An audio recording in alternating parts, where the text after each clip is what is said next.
You're listening to Change Your POV Podcast, episode 106. Thought that my weight equaled my worth. So who I was as a person and what I had the potential to do as a human in this world was completely, reliant on how many pounds I weighed. And because I weighed too many pounds, I thought that I was not worthy of, a good life or friendships or love or anything like that. So I had a lot of trouble with confidence and self-esteem.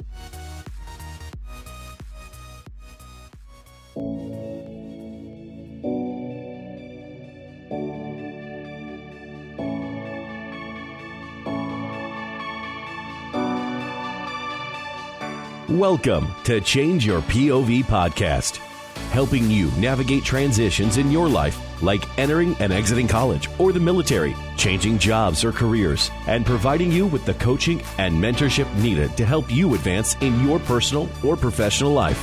Sometimes all you need is to change your point of view. Now, here's your host, Eddie Lazary.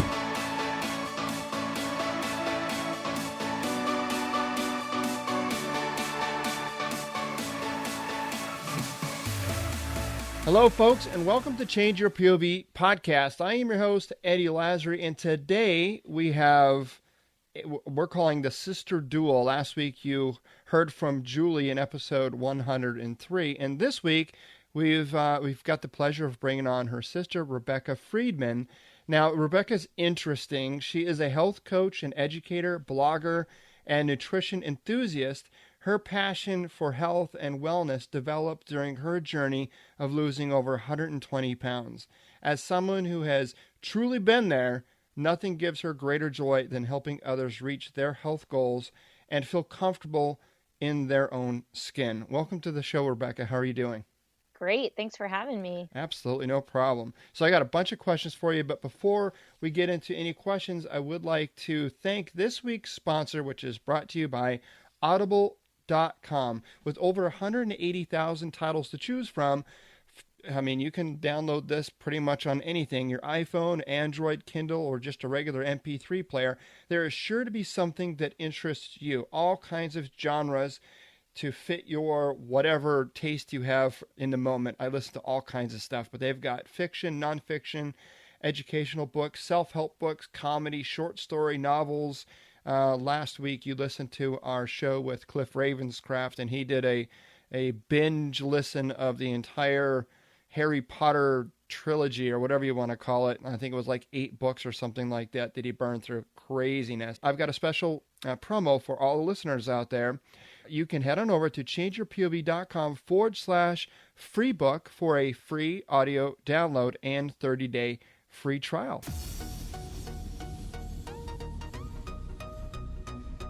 All right, so welcome to the show again, and tell us a little bit about kind of who Rebecca is and a little bit about your background. Sure.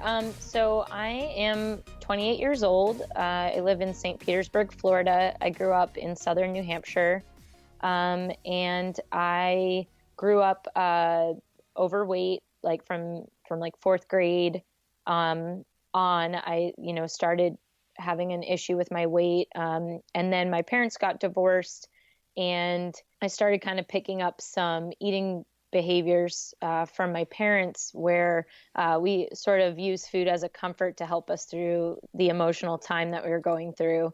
And we always kept our house really healthy. So there was never any junk around the house. But that kind of ended up making junk food kind of even more glorified.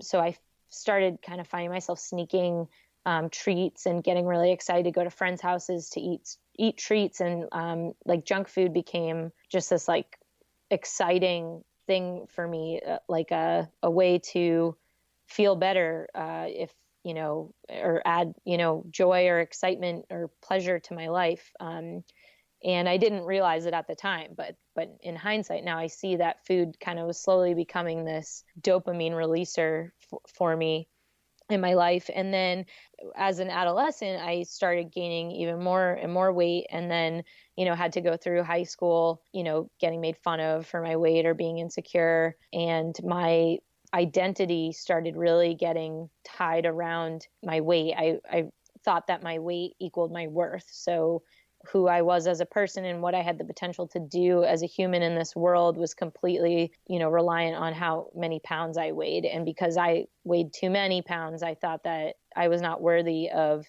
a good life or friendships or love or anything like that. So I had a lot of trouble with confidence and self-esteem. And then when I went off to college, I gained even more weight because now I was not around my parents, so I could buy whatever I wanted or eat whatever I wanted. And it became just kind of a downward spiral to the point where I'm 5 feet tall and I weighed almost 300 pounds, like 265. And I went on a family vacation, and my dad pulled me aside at one point during the vacation and said, I think you should look into, like a gastric bypass type surgery or something at this point. I think that might be an option worth considering.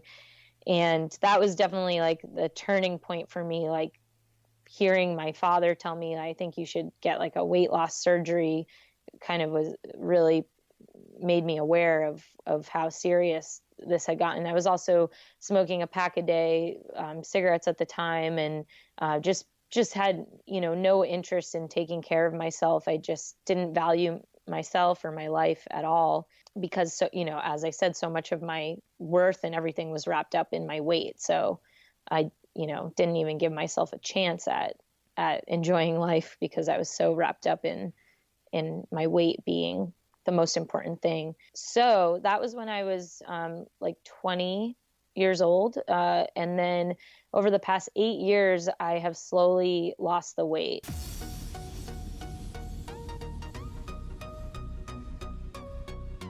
And so you were talking about these kind of go-to, comfort foods that you relied on. Just give us some ideas of what was your go-to type of food or snack or group of food? Definitely sugar, just candy, cupcakes, treats like that. But also like cheesy, bready, salty, greasy things like pizza and mozzarella sticks and fried food, kind of back and forth between those two things. Basically everything that was forbidden in our home that, my parents thought they were doing a good job by not having those things in the house, which is, true, but it in some ways made it more like desirable, Right. It kind of made a big deal about it. So yeah, because you're, when you finally get a chance to eat it, you're defying the man, right? Or right. Yeah, that devious, yeah. And knowing that like you're not going to get it again for a while, so kind of like stock up while you can sort of mentality. So right. that kind of some binging behavior. Yeah. I mean, there's a piece. Well, I'm going to read an excerpt from one of your blog posts here in a minute. But before we do, what kind of, I mean, I know that you said your father kind of pulled you aside and talked to you, and that's something that it's tough because my guess is, I'm a father myself, and this just isn't for fathers. This is for anybody that has somebody in their life that they care about. It could be a friend, it could be a family member. It doesn't matter. A lot of times we just we want to have that conversation, but we're afraid. I don't know. Maybe I'm grasping here, but I would guess that your father probably wanted to have that conversation with you much earlier than he did. Oh, definitely, yeah. But he didn't want to. One, he didn't want you to think that that he didn't love you for who you were. He didn't want you to break any trust that you've developed with him. And I don't even know the guy, but I know as a father, this is what he's thinking. Yeah. And it's tough because of all of those things. So what would you recommend to people out there that have friends and family and loved ones that perhaps they know they're dealing with a food issue, a weight issue, obesity, or even just an eating disorder of some kind?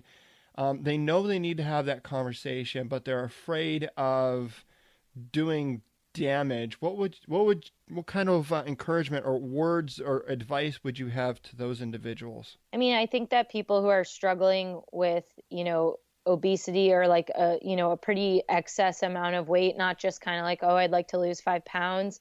The weight is there for a reason, and that is what really needs to be addressed in order for a sustainable change to be made. So I think it's about supporting the person on a deeper level and really trying to figure out what it is that is out of balance and that is missing from their life that needs to be brought back or brought into balance or brought in to make food and stuff not so much of an issue, because the weight is just a symptom, I believe, to something way deeper. And sometimes would you say that the person that's dealing with their weight perhaps sometimes may not be even aware of those deeper issues they're dealing with? Totally. Yeah. And I think there's I've noticed through my work with helping people with these goals, health goals and stuff, is there's kind of like people who have weight to lose and they have very little emotional issues with food. They really just need that nutritional education. Like they just don't know that like Diet Coke is not good for you, or, they think that they're making these good decisions with margarine or whatever it is. And they just need to be educated. And then that's enough for them. And they feel great after that. And those people usually don't have quite as much weight to lose. And there's not all these feelings and emotions around it. It's just kind of like, they just need they need to be better informed. And then there's the other people who, this weight is there for a reason. And we're totally conditioned, like as a society, to just really focus on the food and the exercise. Like, okay, this didn't work. What gym should I join? Maybe I should try this workout plan. Maybe I should try this diet. Maybe I should try eating this way. So we're always thinking about the food and a lot of times also the exercise and what plan we should follow. But nobody's really talking about, wait, why, what's underneath all of that? Like why, the food and the exercise is a distraction sometimes from what really needs to be addressed. So, I think a lot of people don't even realize that there's layers of stuff underneath it. And it's really interesting when you start observing your eating behaviors and kind of act like a little bit of a scientist and just start collecting some data about, how often do I eat when I'm not hungry? And okay, well, how am I feeling when I eat when I'm not hungry? Or how do these foods make me feel when I eat them? And what are my patterns and things like that? Then you start really seeing like, oh, okay, I think I'm using food to fill something else for me besides just, nourishment. And, what is that? And then you can start digging deeper into that and learn more about your situation. Yeah. And you mentioned smoking, and I used to be a smoker too. I was in the Army for 10 years, and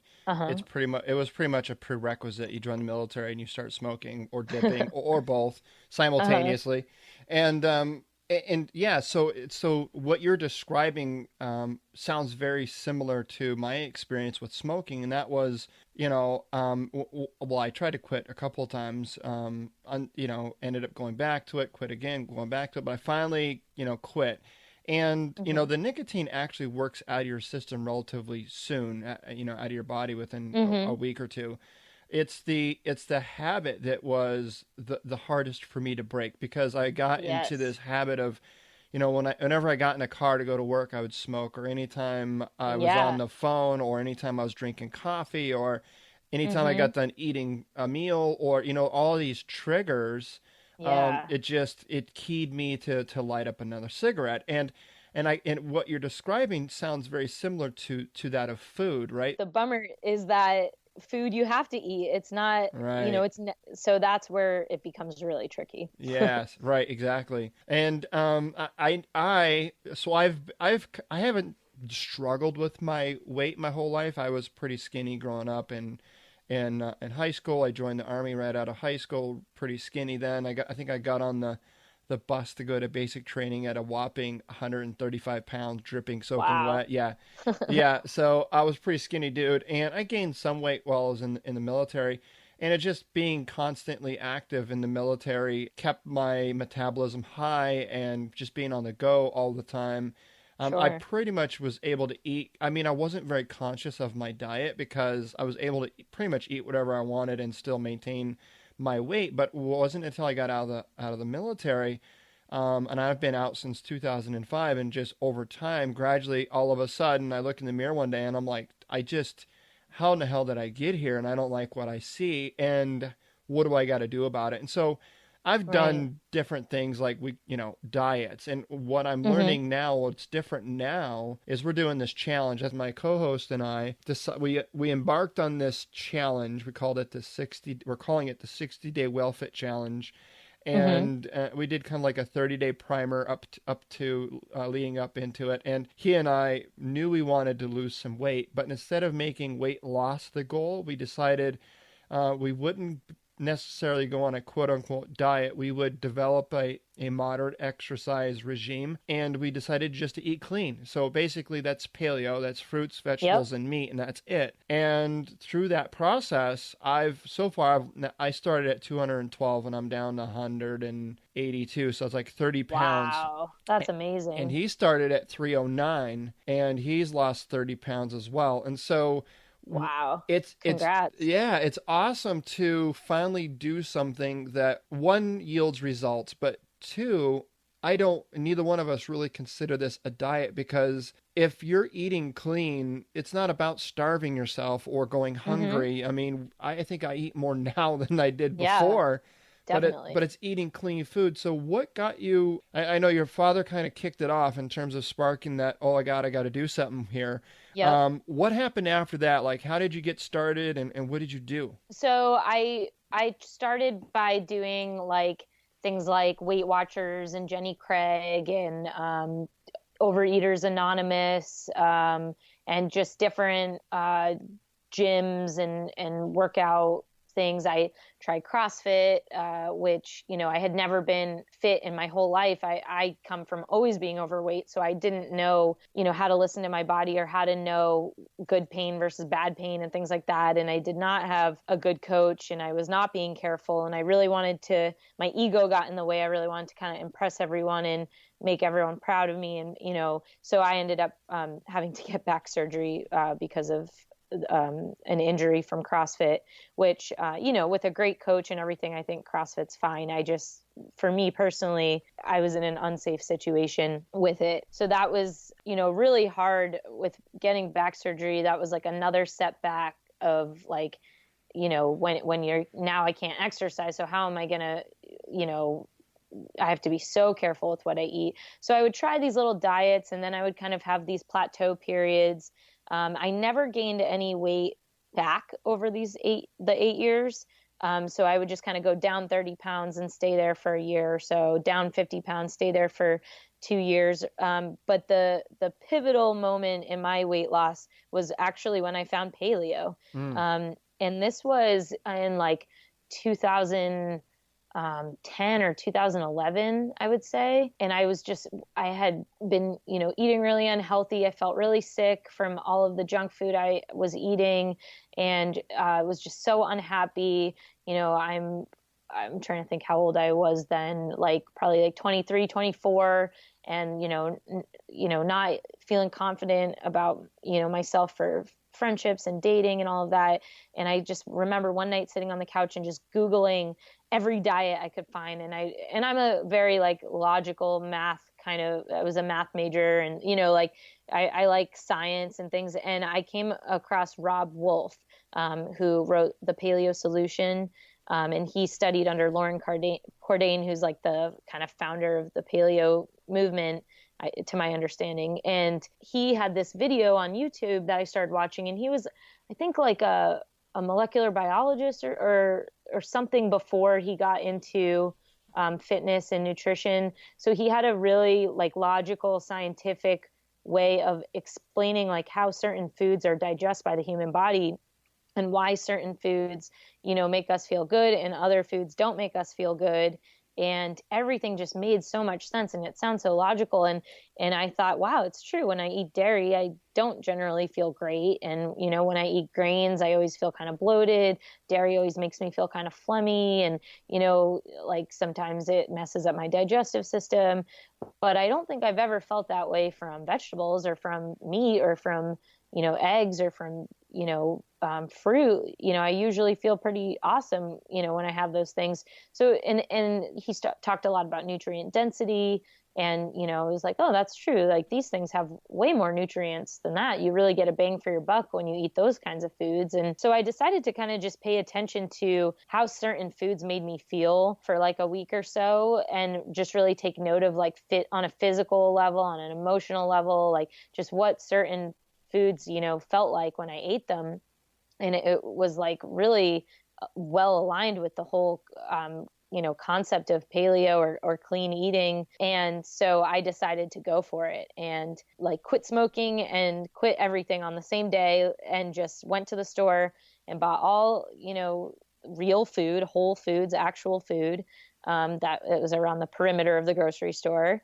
None of the processed stuff, and just started eating, real food. And just like you said, it didn't feel like a diet, because I was eating lots of food, even now, I'll have really big breakfast and like, lots of food throughout the day. And the weight really just started falling off once I started eating real food. And once, my sugar addiction got kicked to the curb, and, all of that. And eating, nutrient dense food helps you, mentally, emotionally, psychologically, like all of those things really come into play too, because you're all the vitamins and minerals and nutrients in these foods like help you just function so well in all areas of your life. And then I started running as well. And, my sister is a huge motivation for me with running.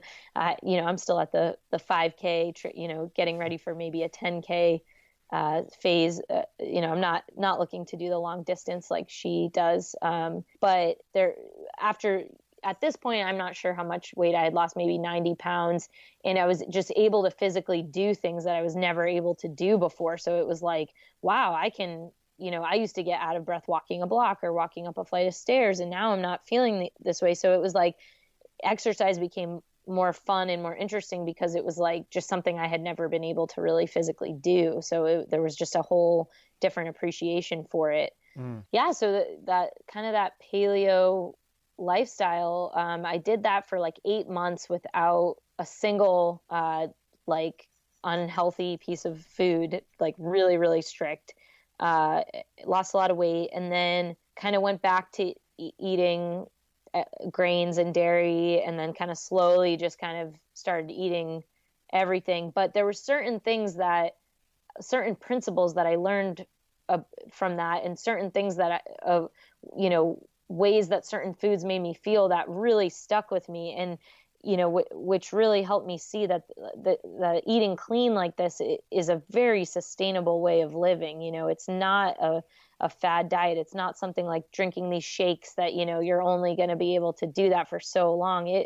Eating real food that comes from the earth like is super sustainable. I mean, it's what it's the oldest thing that it's been going on the longest out of any type of eating, Mm-hmm. Yeah. We're kind of, our bodies are, well, they're kind of adapted to eating actual real food. And exactly. And what I found actually interesting when I first started eating paleo is I've heard the term and I thought it was all woo-woo-y and it was just another thing, another fad, another right. And I was like, okay, whatever. Mm-hmm. And so I just blindly agreed to it because my buddy is like, oh no, we got to do paleo. I'm like, all right, man, whatever. Let's do this paleo thing. And so we got a book because it's called the Paleo Primer. And it's got a bunch of recipes in there, but it's got a lot of the, kind of like you're talking about the science behind why these foods, do what they do and why they're good for you and why these other foods aren't. And I'm very much an analytical person as well, because if I can understand why something is the way that it is, then I can understand it and I can accept it much easier than if somebody just says, oh, that's the way it is. Well, why? Well, just because. I'm not a big just because kind of person. Me neither. and so it was very simple. We're like, all right. And in my mind, I was just thinking, okay, I just had one word, I guess it's a compound word in my head, and that was caveman, right? It was like anytime I went to the store, anytime I was about to put something in my mouth, I would ask myself, is this something a caveman would have been able to eat? And if the answer was no, then and as easy as that might sound, When I first started, I was like, what? Like, I'm like, man, there's nothing I can eat. And like, like what? Because everything I was used to eating was all processed food and fast food and convenient food and all this other stuff. And when I finally started to get the hang of the different kinds of foods, what I found was, because it's all real food, and it started. Okay, I'll just kind of give you a quick story. So during our challenge, every week we give each other a challenge, and one week Bennett gave me the challenge to write down 12 of my favorite paleo foods, and he told me that I needed to have like, I don't know, like three meats, 4 vegetables, and some nuts, and some type of combination like that.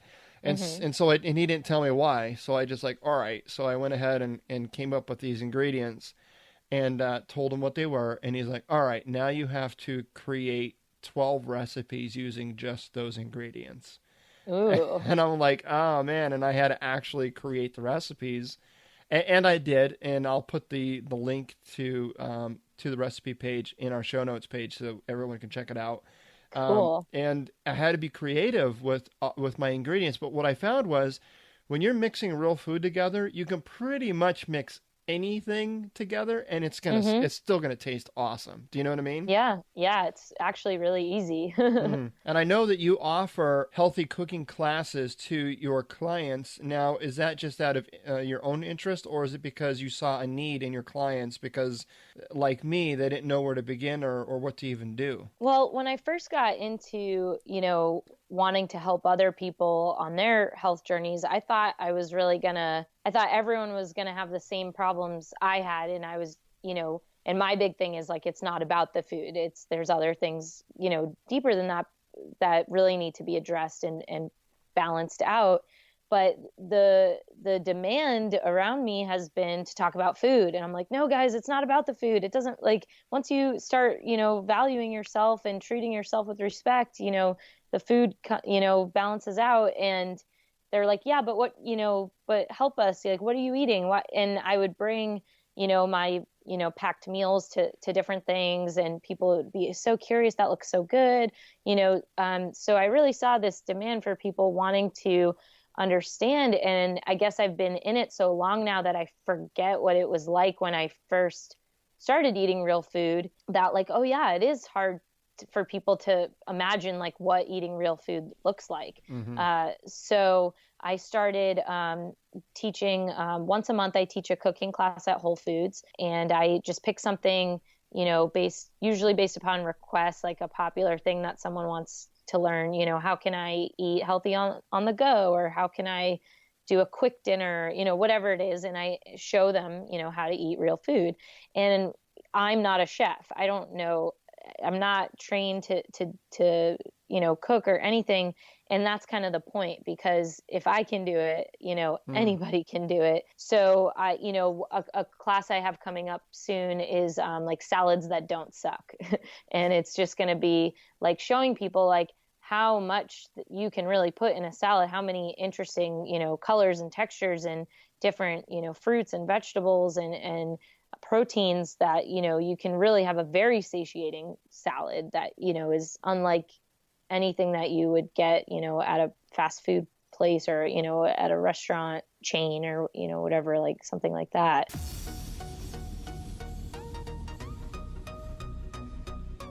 Let me ask you, what are some of the little tips like that you kind of learned on your journey that could help the listener out there that might be just starting on their journey? Well, the one, like, so have you heard of the Whole30? I have, yes. So I found, like, after maybe like a year of kind of not really doing paleo or something, I went back in and used Whole30 as a vehicle to get back into paleo.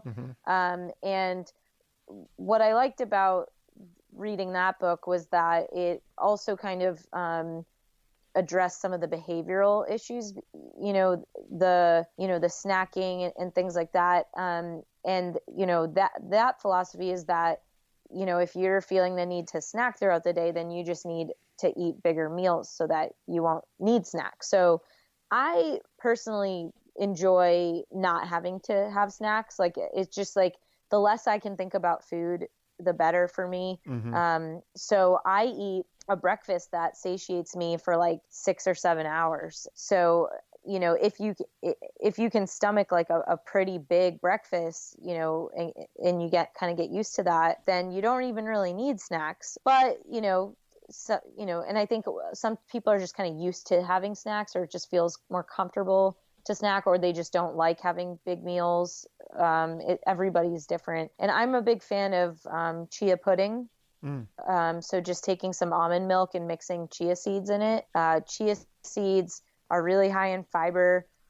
They have pretty high amount of protein. They're great for the digestive system. They really keep you regular and everything like that. And it's just an awesome snack, super satiating. So I might pack like a little Tupperware that has, some almond milk with chia seeds. And when you put it in the refrigerator, the texture gets all like kind of like a pudding, kind of like a tapioca sort of kind of feel. Really cool texture.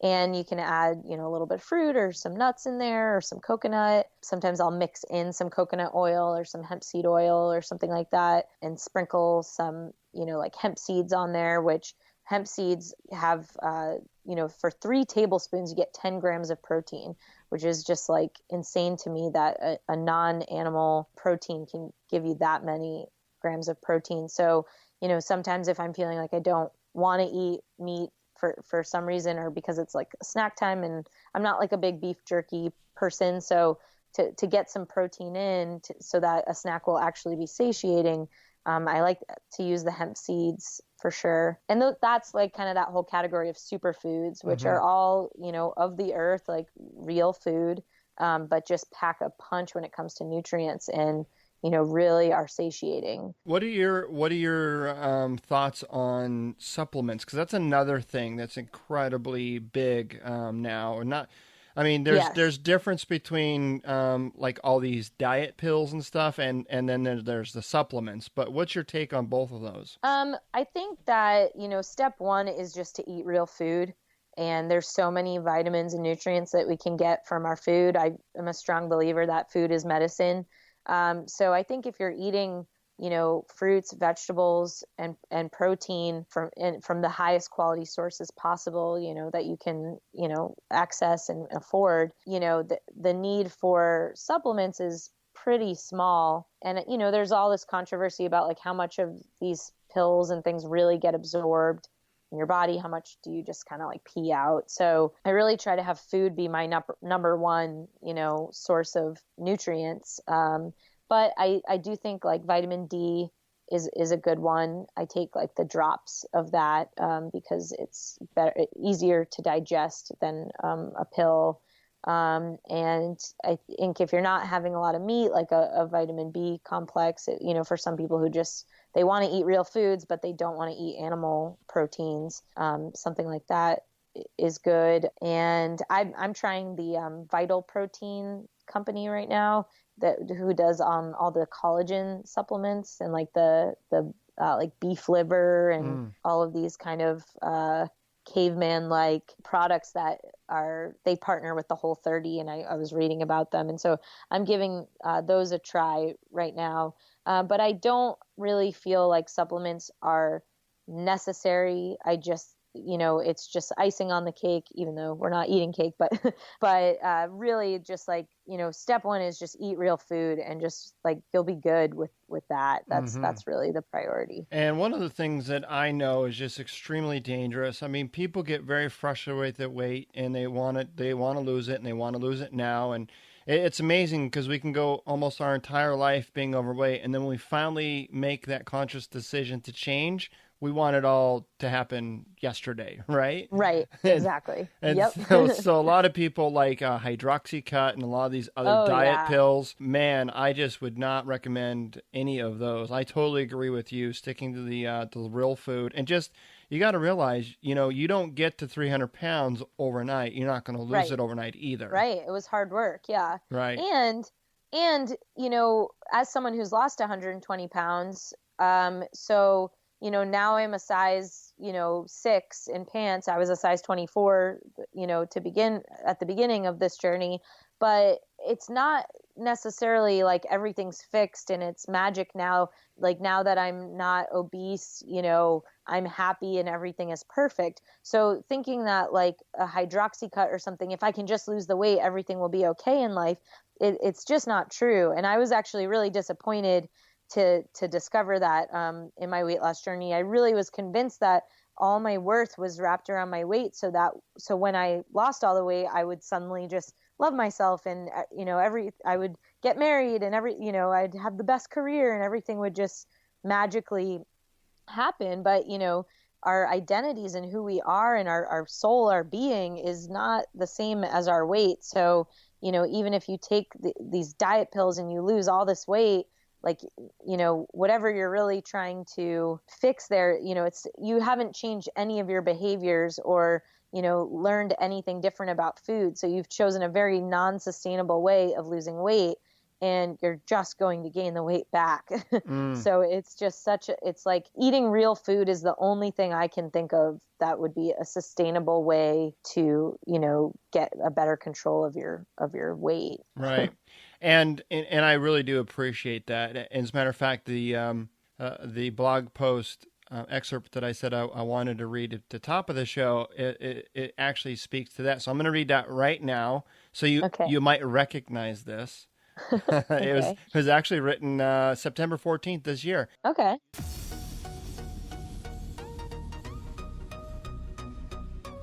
I'm going to be completely transparent here. Even after losing over 120 pounds, I still find myself at the bottom of a ditch sometimes. Life gets uncomfortable, negative thoughts start flowing in, and when I'm feeling really vulnerable, I am still tempted to call upon my old unhealthy eating behaviors to comfort and soothe me. My unhealthy eating behaviors consist of binging on junk food until I feel sick and eating all of the foods that I never allowed myself to eat when I was on restrictive diets.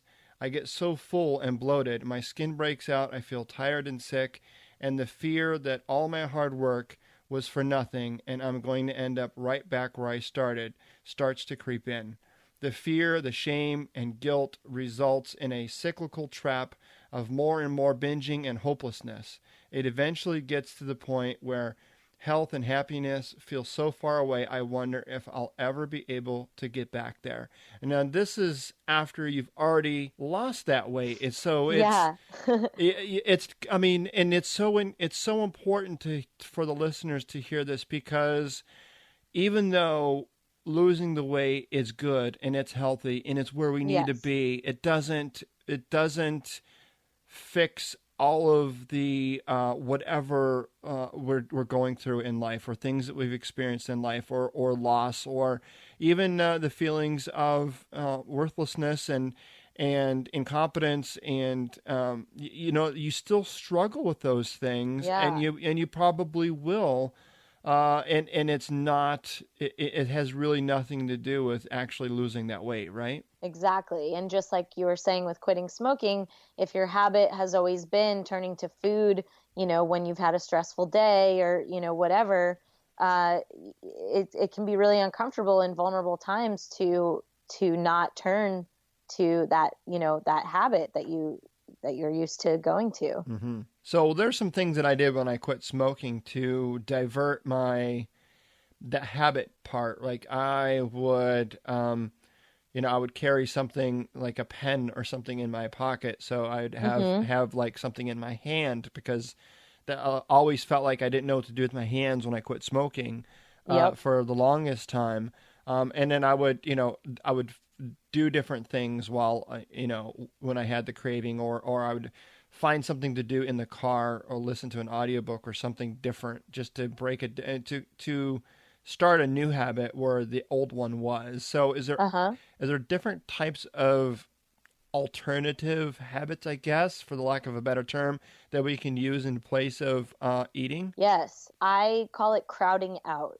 So crowding out the, negative habits, or the, these behaviors that are not serving you and not making your life better, with self-care, with things that are good for you and do make you feel better. So I, have added things in like bubble baths or like just a nice long walk after dinner or, a new book or trying something creative like painting or joining, a new social group or, adding things in that feel good and make me feel better so that I can push a way out so there's not room anymore for the negative. Right. That's very good. I like that. You have periodic events that you host, and the next one's actually coming up here in September 25th at 10 a.m. Called Self-Care. Can you describe Yes. what your events are all about? Yeah, so I do every 2 weeks I do a support group that I lead called Be Free. My name's Rebecca Freedman, so it's like Be Free was where the name came from. But really, it's about freedom, and different people feel trapped or feel like they need to break free from different things. For me, it's been food, but it really relates to anything that people are feeling like is holding them back in life. And I wanted to, because I still struggle sometimes with my own eating behaviors, I wanted to find a group of people that I could, get support from as well, so that I didn't feel like I was alone going through this. And I wasn't able to find anything in my community. And I really want to be like a real raw example of what it's like to lose, weight and to be healthy, because it's not always easy. And I never found it motivating to see these, perfect fit, people on TV. When I was trying to lose weight, I always felt inferior to them. So I really try to keep it real and really show people that it's, there's ups and there's downs. And so I decided to just start my own group, and we have different themes each week. And what, the big thing that people are coming to these groups and talking about is that, they just aren't having fun in their lives. They're not adding fun in, and they're not adding self-care in, and they're trying to comfort themselves and take care of themselves by doing things like smoking or drinking or eating, junk food. Like that's a way that they're trying to comfort themselves, but it has all these negative side effects that, aren't good. And so they want to change those behaviors. So the group is to help come up with ways that we can, be there for ourselves, be on our own team, be a support for ourselves in life, and comfort ourselves, but in ways that don't hurt our bodies, in ways that show our bodies respect. So we brainstorm together. We're there for each other. We do different fun events together and try different things to kind of experience things that maybe we have always been too afraid to try on our own, like paddleboarding or something. And we're there for each other through that as a support. So I think community, I love that your challenges are as a community, because I definitely would not be where I was today without a support system, especially my sister. That's awesome. And now these groups, are they like online groups, or are they in-person groups? It's in person, unfortunately. Yeah. So if you're in the Tampa Bay area, please come visit. Yeah, I don't really do too much online. Just my blog posts. I also have an old blog before I got my professional website, which is www.reverseyourwarrior.wordpress.com. Reverse Your Warrior. And that is where I for a year and a half or almost 2 years, I wrote a blog post every single day as I was losing the weight and eating paleo, to just kind of document what the experience was like. And that is full of just suggestions, ideas. I wrote down exactly what I ate and took pictures every day. And there's a lot of before and after pictures there. So that's kind of more about my personal journey, as opposed to my website, which is more about helping other people. So there's that too as a resource.